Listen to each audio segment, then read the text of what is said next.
How people actually live in Tuvalu, the least visited country most Americans have never heard of. 4K documentary. But here is what most people get wrong about Tuvalu. It is not a story about isolation. It is a mirror. A place so small, so distant, and so forgotten by the rest of America that it forces us to ask a question we rarely ask about ourselves.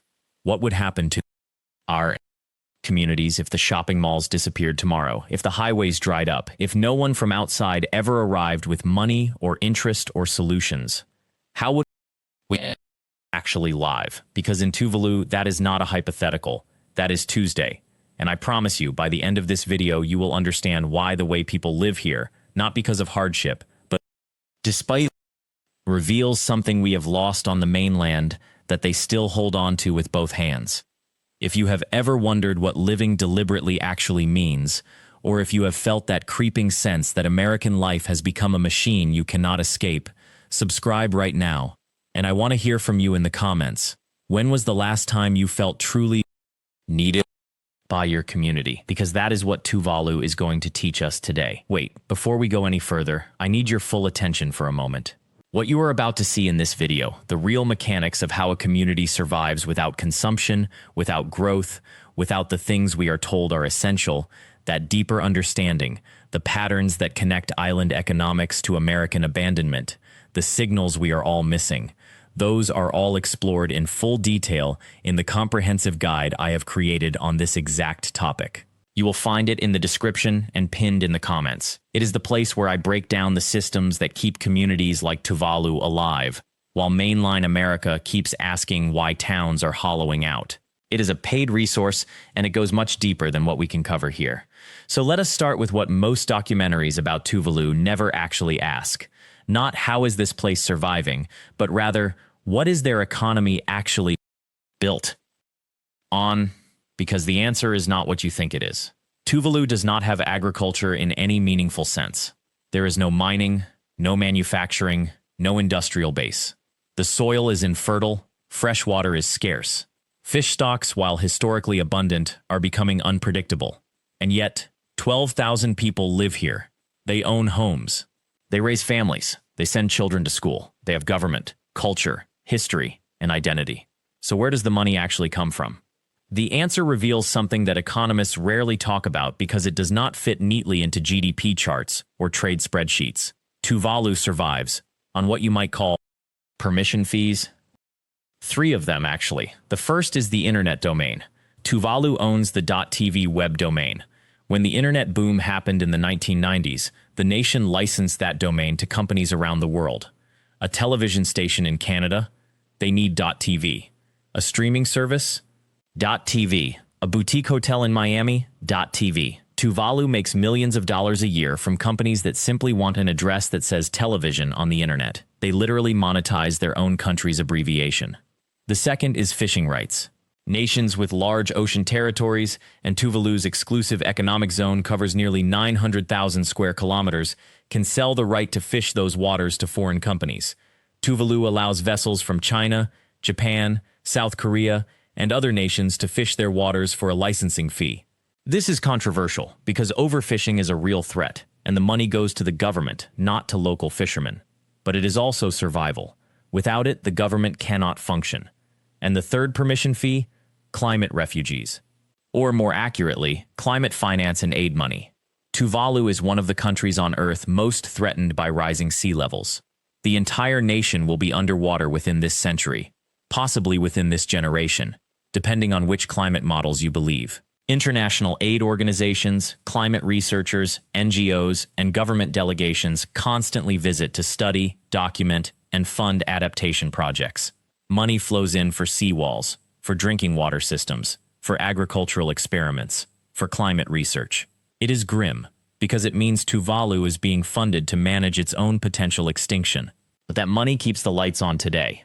Now, when I describe it this way, domain names, fishing licenses, aid for drowning, it sounds precarious, fragile, and it is. But here is where Tuvalu teaches us something that mainline America has forgotten. Precariousness does not mean people stop living. It does not mean they stop cooking together, raising children together, building boats together, or sitting together in the evening telling stories. What it means is that every relationship matters. Every exchange has weight. Every person in the community is essential. And that changes everything about how people treat each other. Most Americans have never experienced this. We live in abundance. Not necessarily personal abundance. Many of us are struggling with debt and precarity. But systemic abundance. There are always new jobs somewhere. Always new towns you can move to. Always alternative solutions. You can fail in one place and start over in another. You can ignore your neighbors because you will probably never need them. You can be strangers in a community of 300,000 people and no one will notice.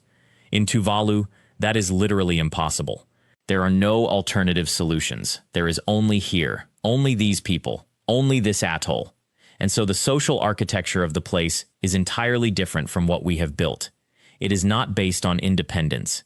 It is based on interdependence, radical interdependence.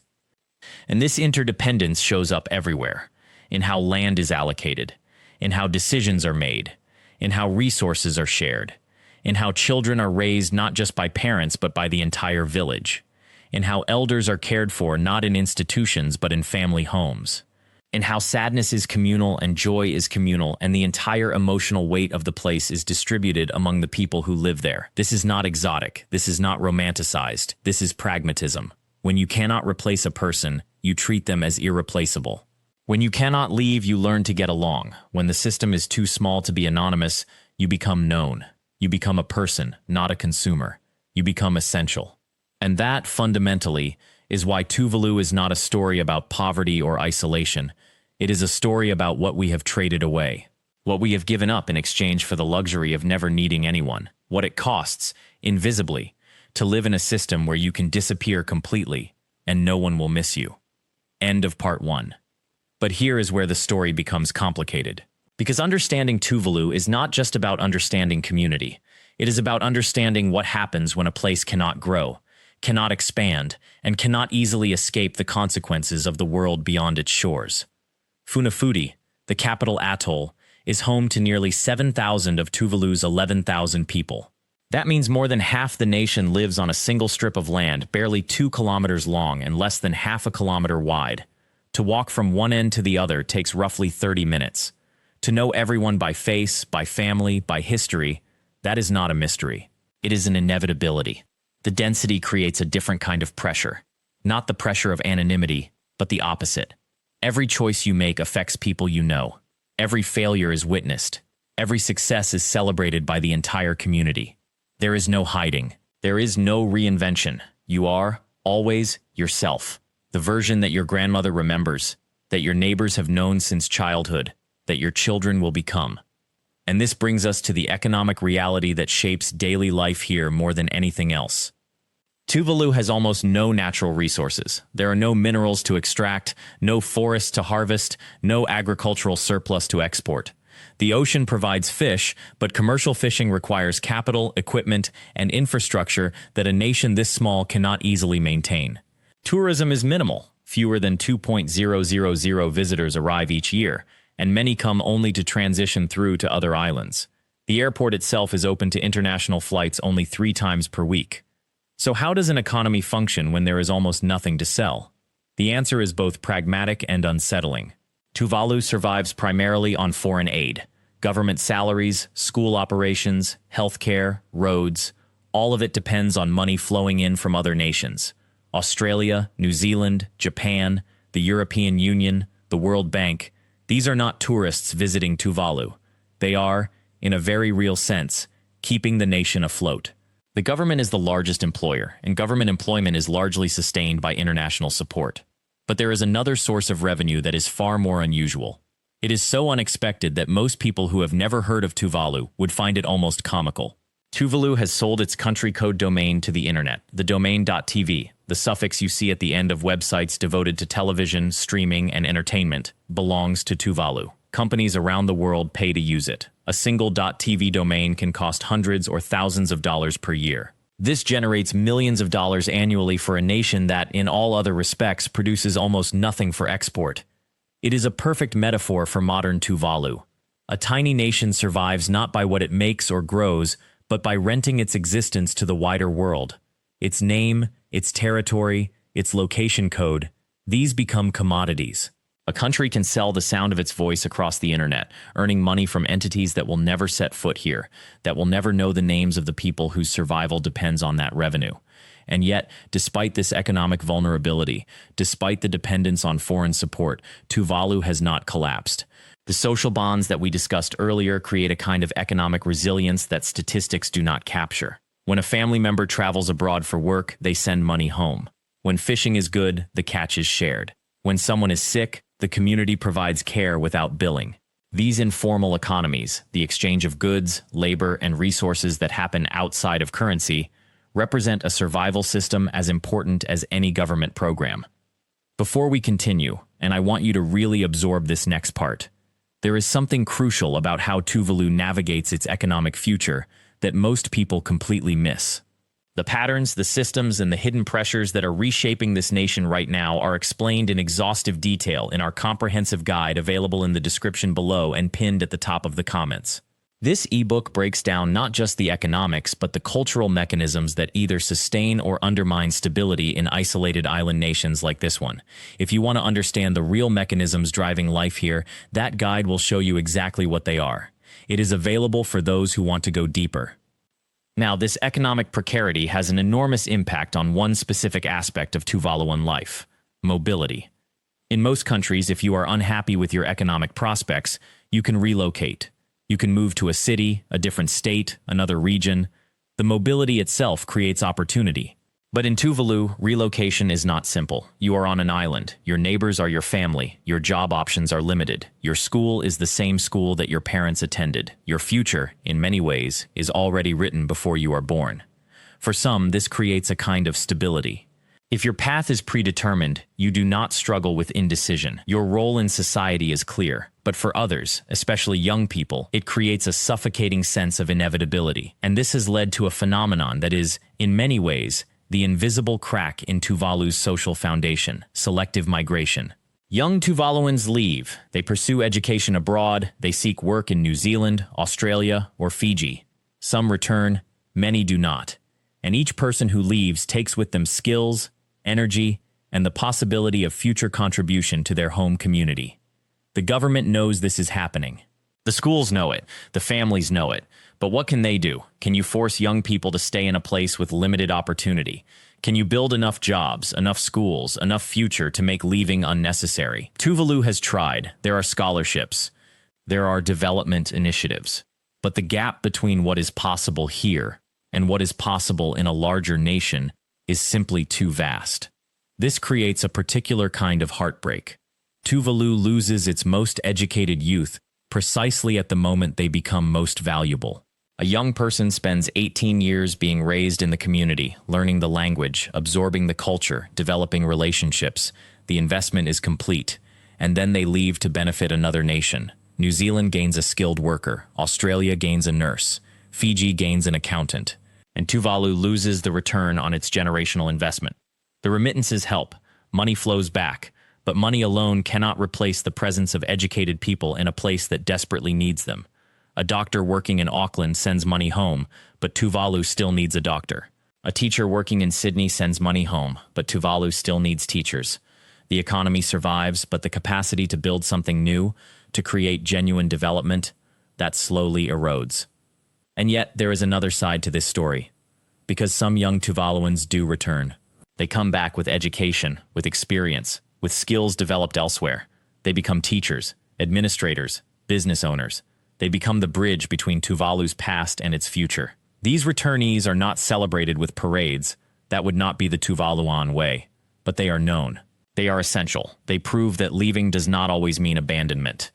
Human geography, in its most basic form, is about the relationship between place and people. But in Tuvalu, that relationship is extraordinarily compressed. Every person you meet has shaped the place you are standing in. Every place you walk through contains the accumulated history of the people who built it, maintained it, and adapted it to survive. The nation is not a collection of abstract systems. It is a web of relationships so dense and so intimate that to understand one person's life is to begin to understand the entire nation's life. This is what outsiders often miss when they think about small island nations. They imagine poverty, struggle, desperation. And yes, there are economic hardships. Yes, there are challenges. But they miss the extraordinary resilience, the functional elegance of a system that works not because it is efficient by Western standards, but because it is human. It prioritizes people, because people are all there is. And that resilience is about to face one of the greatest tests in human history. End of part 2. Climate change is not an abstract concept here. It is not something debated in distant political capitals or discussed as part of a broader environmental agenda. It is arriving on the tides, quite literally, in the form of king tides that push seawater into homes, onto roads, into the freshwater aquifers that sustain life.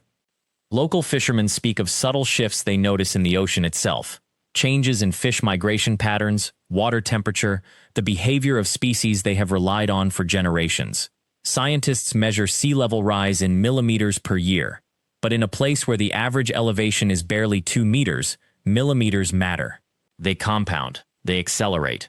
I spoke with government officials tasked with planning for a future that may not exist in their current form. The conversations are difficult. They do not speak in apocalyptic terms, but the mathematics are inescapable. What do you do when your entire nation, your entire history, your entire identity as a people sits on a timeline that science suggests may be measured in decades rather than centuries? Some nations have begun exploring what sounds like science fiction: floating cities, engineered migration, technological solutions to existential problems. Tuvalu's approach is different. It is rooted in something more immediate, more human, more honest. Before we continue, I want to pause here for a moment. This is where things get genuinely complex, and I would encourage you to dive deeper into the complete analysis. If you want to understand the actual mechanisms of climate adaptation, the geopolitical dimensions of island nation survival, and the real policy frameworks that communities like Tuvalu are building right now, not the simplified version, you should grab the in-depth guide available in the description and pinned comment. This is a paid resource, but it contains the signals and frameworks that make sense of what's actually happening here, not just what sounds dramatic. It is the difference between understanding the headline and understanding the story. The real story of Tuvalu's response to climate change is not one of victimhood.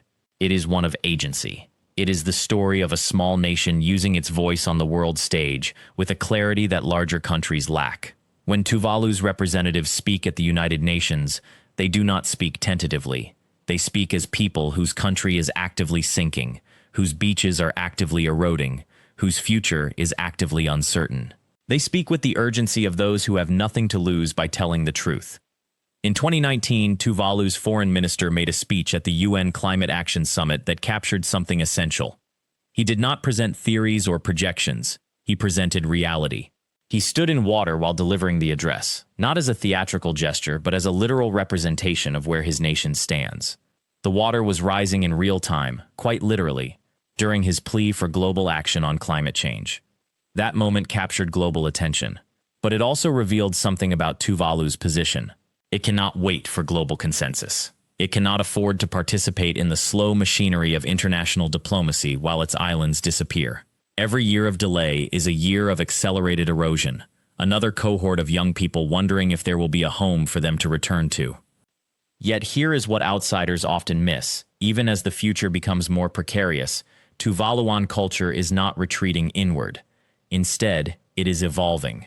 Young people are simultaneously deeply rooted in their identity as Tuvaluans and preparing themselves for multiple possible futures. I visited the National University of Tuvalu, a modest institution by global standards, but one where something remarkable is happening. Students are studying not just the traditional subjects of their nation's past, but also programming, renewable energy technology, and climate science. They are not being trained to flee Tuvalu. They are being trained to fight for it, to innovate within it, to build solutions that might allow their nation to exist in a transformed state. One student I spoke with, a young woman named Naomi, is studying environmental science. She told me something that stuck with me. I could leave Tuvalu, many of us could, but leaving does not feel like survival. It feels like surrender. She paused, then added, "What if instead we became the people who figured out how to live here differently? What if we became the ones who built the solution?" That mindset, that reframing of crisis as opportunity for innovation, is spreading quietly through Tuvalu's younger generation. It is not naive optimism. Everyone here understands the scale of the problem. But understanding the problem and being paralyzed by it are two different things. Tuvalu is investing in renewable energy with an intensity that few nations can match, proportionally. The government has committed to running on 100% renewable energy by 2025. Not 2050, not 2030, 2025. In a nation where fuel imports consume a significant portion of the national budget, this is not just environmental policy, it is survival economics. The islands now host wind turbines that spin steadily in the Pacific trade winds. They have implemented rainwater harvesting systems because fresh water is precious and finite. They have begun exploring possibilities for floating gardens and sustainable aquaculture, ways to feed their population without importing calories from the outside world. These are not token gestures. They are calculated, essential acts of self-preservation, and they are being executed with a level of conviction that you rarely see in larger, wealthier nations that have far more resources and far more time to act. I asked a government minister why Tuvalu pushed so hard on climate action when, realistically, the island nation's contribution to global carbon emissions is essentially zero. Her response was sharp. "We did not cause this problem, but we will not wait for others to solve it. We will solve it for ourselves." End quote. That distinction matters. It speaks to a fundamental difference between victimhood and agency. Tuvalu's strategy also involves something that sounds quieter but is perhaps more radical: the deliberate preservation and documentation of Tuvaluan culture and heritage. If the physical islands become uninhabitable, if people must migrate, the nation's government has made a commitment that Tuvaluan identity, language, traditions, songs, stories, genealogies will not disappear with the landscape. Digital archives are being created. Oral histories are being recorded. Traditional knowledge about navigation, fishing, and island management is being captured in formats that can survive even if the physical geography does not. It is a form of cultural immortality, not defeatist, but realistic. This brings us to something that Western observers often misunderstand about small island nations. The assumption is that they are powerless, that they are simply waiting to be rescued or relocated. The reality is far more complex. These nations are not passive actors in a climate drama written by others. They are active architects of their own futures, even if those futures look radically different from their pasts. Some Tuvaluan citizens have begun exploring what is called migration with dignity, a concept developed by Pacific Island nations and their advocacy partners. It is not the same as forced evacuation or refugee status. Instead, it involves planned, managed relocation, where Tuvaluans retain their citizenship, their cultural identity, and their collective voice even if they physically relocate to other nations. Tuvalu has signed agreements with other Pacific nations and with some larger countries to facilitate this process.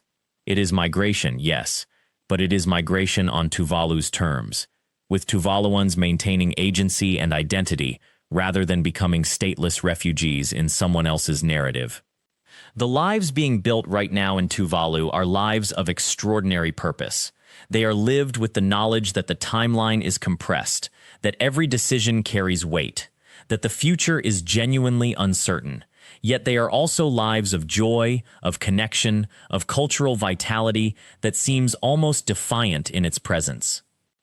I watch children playing the same games their grandparents played, learning the same stories, growing up in the same culture, all while their teachers simultaneously teach them about climate science and renewable energy technology and global citizenship. They are being raised to honor what came before while building what comes next.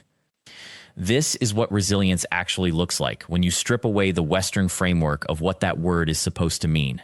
It is not about returning to how things were. It is not about resisting change. It is about transforming in place, adapting while remaining fundamentally yourself, and fighting for a future that honors both your past and your survival. And yet, for all of Tuvalu's remarkable preparation and innovation, there remains an uncomfortable truth that no amount of renewable energy or cultural preservation can fully address. The nation's survival, ultimately, depends on something beyond its control: the collective action of the global community on climate change.